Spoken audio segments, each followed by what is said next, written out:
यहाँ पर G20 हो रहा है, तमाम चीजें जो है बड़ी खूबसूरती से हुई, लेकिन यहाँ पर जो मीडिया हो चाहे विपक्ष हो, उसने एक बात पर गौर किया कि जब पीएम मोदी इस बैठक में बैठे हुए थे तो उनके बैनर के आगे इंडिया की जगह भारत लिखा था। वहीं जब बाली में G20 हुआ था तो उस वक्त इंडिया ही लिखा हुआ था और उसको लेकर तरह तरह की जो बातें हैं वो लगातार हो रही है। तो फिलहाल जो G20 हो रहा है इसमें ये चीज करना कितना जायज है? निहारिका जी, देखिए, भारत हम्म। दैट इज इंडिया, ये हमारे कॉन्स्टिट्यूशन में लिखा है। और भारत जो देश का नाम है वो आज से नहीं है, हमारे पुराणों में भी इसका उल्लेख है।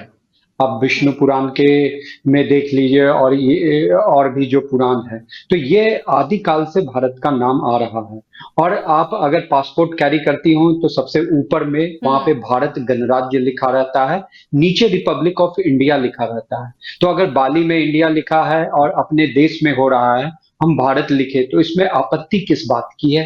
अगर भारत को भारत के नाम से जाना जाएगा जो पौराणिक नाम है, तो इसमें आपत्ति कोई नहीं होनी चाहिए। किसी ने, सरकार ने इंडिया को तो हटाया नहीं है। ठीक है, भारत में हो रहा है, हम भारतवासी है, हम गर्वान्वित महसूस करते हैं कि नहीं? प्राइम मिनिस्टर के जो प्लेन है उस पे भी बड़े अक्षरों में भारत लिखा हुआ है। आपने नोटिस भी किया होगा, अभी भी जो प्राइम मिनिस्टर बाहर गए थे, तो जब वो प्राइम अंदर जाते हैं और उतरते हैं तो वहां जो कवरेज आता है उसमें बहुत ही बोल्ड में हिंदी में देवनागरिक लिपि में भारत लिखा हुआ है। तो हम देशवासियों को, खास के जो अपोजिशन पार्टी है, इस पे चर्चा करने की बजाय देश के समग्र विकास पे, और अभी का जो समय है यह समय है देश के हर पार्टी को एक साथ आके सरकार को सहायता करनी चाहिए। क्योंकि देखिए, ये इंटरनेशनल इवेंट जो है भारत में पहली बार इतने बड़ा हो रहा है। कॉमनवेल्थ गेम्स हमने करवाया, एशियाड भी हुआ, लेकिन ये जो G20 का है, ठीक है, पहली बार हो रहा है। और इसका श्रेय हम सभी भारतवासियों को जाता है। और केवल ये कोई, जहां पे केंद्र सरकार या बीजेपी की सरकार है उसी राज्यों में इनके जो 200 मीटिंग्स पूरे साल भर में थे वो नहीं हुए हैं। हर राज्यों को इसमें शामिल किया गया है। भारत को पूरा भारतवर्ष को दिखाया गया है, चाहे वो कन्याकुमारी से लेके कश्मीर तक। कश्मीर में भी G20 की बैठक हुई थी, याद होगा। जो श्रीनगर में हुई कश्मीर है कभी कभी आतंकवादियों के साये में था, आज वहां पे हम G20 की बैठक करते हैं। इसके लिए पाकिस्तान, चाइना सबने वो उठाया था।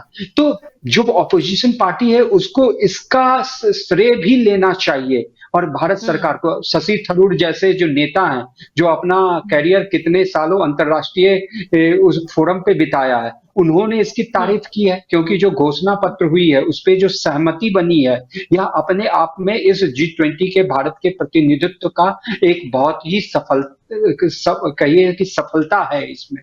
इस चीज को कोई नहीं देख रहा है। अरे, भारत लिखा है तो भारत भारत का नाम है। हाँ, आप निहारिका जी भारतीय वासी लिखेंगी, इंडियन लिखेंगी, मैं भी भारतवासी लिखूंगा, या आप इंडियन लिखेंगे, किसी को कोई आपत्ति नहीं होनी चाहिए।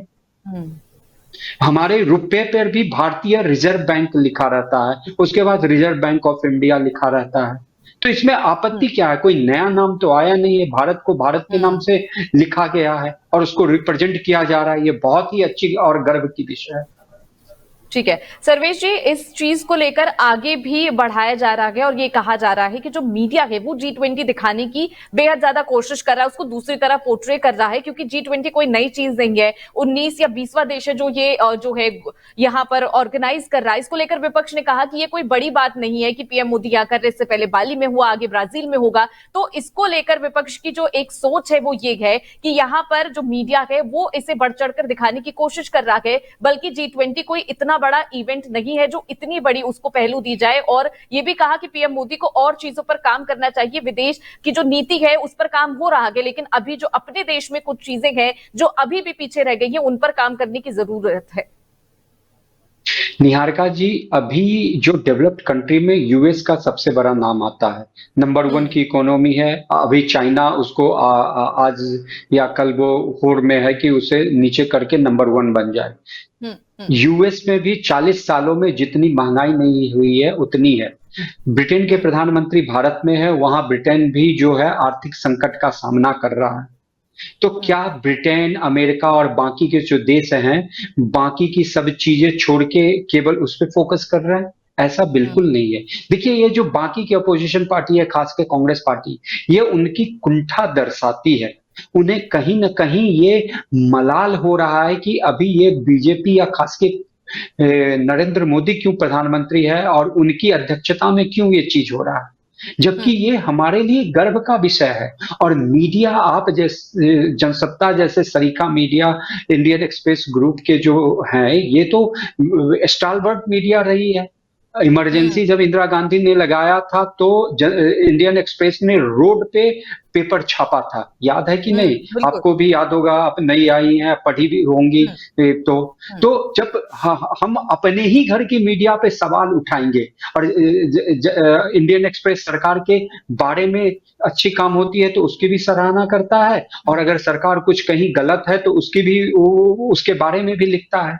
तो अगर यहाँ पे इतना बड़ा काम हो रहा है G20 का पहली बार बृहद स्तर पे, देखिए अभी अगर आपकी स्मृति में कॉमनवेल्थ गेम्स होगा, मैंने अपने जर्नलिज्म करियर की शुरुआत कॉमनवेल्थ गेम्स की थी। सबसे बड़ा एक जो गेम्स करने का हमें वो मिला था, मौका मिला था, लेकिन उस समय कितनी छीछा लेदर हमारी हो गई थी, जो हमारा इंटरनेशनल लेवल पे कैसा नाम गया था कि यहाँ पे घोटाले हुए, ये हुए, वो हुए।